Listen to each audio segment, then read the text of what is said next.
On part à Bruxelles. Exactement. Sébastien Missoff, quand on a appris que vous alliez venir ce soir, on a voulu vous préparer un sujet tapis rouge. On s'est incrusté sur le tapis rouge du rendez-vous des ministres des Finances européens. C'était vendredi à Bruxelles. Pour eux, on avait une question simple. Est-ce que Google paye suffisamment d'impôts en Europe ? Il n'y a pas de taxation européenne. Belle question. Vous pouvez donc faire de l'optimisation fiscale tranquillou d'un pays à l'autre. Mais alors que vos revenus sont énormes, vos impôts sont-ils suffisants? On va voir. Omeya Gessoum, Adrien Acco et Thibaut Dautrevaux étaient à Bruxelles. Devant nous, le tapis rouge donc et un défilé de commissaires européens et de ministres des Finances des 27 États membres. D'abord, premier constat, notre question les fait marrer. Does Google pay enough taxes in your country? Ouais. On travaille dessus en ce moment. Does Google pay enough taxes in your country? Eh bien oui, bien sûr. Ce problème n'est pas juste avec Google. Does Google pay enough taxes in your country?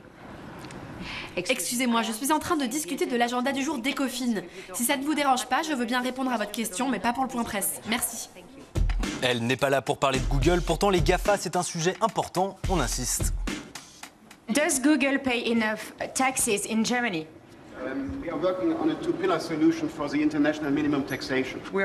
On est en train de travailler pour instaurer une taxation et que les chiffres d'affaires soient taxés dans les pays où ils se trouvent. Ça avance petit à petit, oui. Mais est-ce qu'on y est encore? Non. Tiens, voilà le nôtre qui arrive, manifestement en forme. Good morning. How are you? Good to see you. Bruno Le Maire, parfaitement bilingue, on pose notre question en français. Ça n'est rien contre Google, Amazon et Facebook qui sont les bienvenus en Europe et que nous utilisons tous quotidiennement. C'est une question de justice. Vous ne pouvez pas avoir une PME qui paye ses impôts, une boulangerie qui paye ses impôts, une usine qui paye ses impôts en France et les gens du numérique américain qui ne paieraient pas d'impôts. Hors de question donc qu'on vous traite différemment que n'importe quelle entreprise. À défaut de pouvoir taxer précisément l'ensemble de vos activités, la France taxe votre chiffre d'affaires à hauteur de 3%. Mais le ministre estime que c'est loin d'être idéal.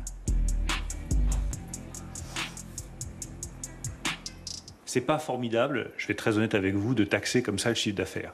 Mais c'est la seule manière que nous avons trouvée de taxer avec efficacité tous les géants du numérique qui travaillent en France. Donc Google, comme ça, paye ses impôts, il y a un chiffre d'affaires, le chiffre d'affaires est public et est déclaré, on prend 3% sur ce chiffre d'affaires, ça va dans les recettes fiscales de l'État et c'est très bien. Mais s'il y a un petit bras de fer entre vous et Google France, c'est vous qui gagnez?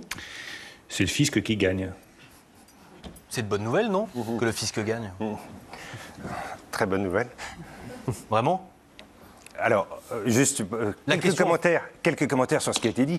Premier sujet, Google paye ses impôts en France. On a fait un peu plus de 500 millions de chiffre d'affaires l'année dernière, 100 millions de résultats, et on a payé, comme toutes les entreprises françaises... Non, on vous a gagné 3% sur le chiffre d'affaires, c'est ce qu'il dit. Non, laissez-moi terminer. Juste, et on paye 25%, je crois qu'on a payé 27 millions l'année dernière d'impôts par rapport. Donc c'est les mêmes taxes qui sont là pour tout le monde. Ce qu'a dit Bruno Le Maire, qui est exactement la question qui est soulevée, c'est relativement clair quand on vendait des produits physiques. Vous produisez un sac en France, vous le vendez aux États-Unis, il y a un prix de transfert d'un pays à l'autre. Aujourd'hui, Google, au niveau mondial, paye plus de 20% d'impôts sur la société sur les 10 dernières années.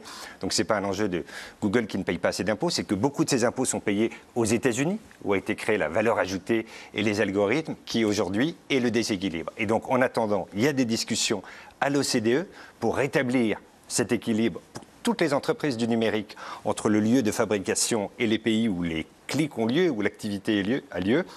Et en attendant, c'est plusieurs centaines de millions, en effet, avec ces 3% dont parle Bruno Le Maire, qui sont une taxe supplémentaire. Question toute bête, tous les revenus générés en France, par Google France, est-ce qu'ils sont tous déclarés en France ou est-ce que vous les déclarez en Irlande, par exemple, ou dans d'autres pays européens où la taxation est donc on est sur des services, on est sur des prix de transfert. En France, on a déclaré un chiffre d'affaires qui est plus de 500 millions d'euros. Et donc, c'est sur la base de ce chiffre d'affaires, de ce bénéfice, qu'on paye des impôts. Donc, il n'y a pas une partie de votre chiffre d'affaires généré en France qui est déclarée dans un autre pays européen? Donc, il y a des facturations qui sont faites différemment. Il y a des algorithmes qui sont créés aux États-Unis. Vous comprenez bien, de nouveau, si on prend mon exemple d'un sac qui est créé en France, ce n'est pas 100% du prix qui va être taxé quand il est vendu aux États-Unis. Il y a un prix de transfert. De la même façon, mais si je clique sur un produit Google de transfert. Et que vous gagnez 10 euros, est-ce que ces 10 euros sont intégralement et systématiquement déclarés en France et jamais en Irlande? Mais donc, si vous prenez les 10 euros, très bon exemple sur un produit, dans ces 10 euros, il y a une partie de la valeur qui est créée par l'algorithme, donc qui est intégrée aux États-Unis. Il y a une partie de la valeur qui est depuis Dublin, où on a notre quartier général pour l'Europe, et il y a une partie qui est taxée en France, mais comme sur tous les produits et les services.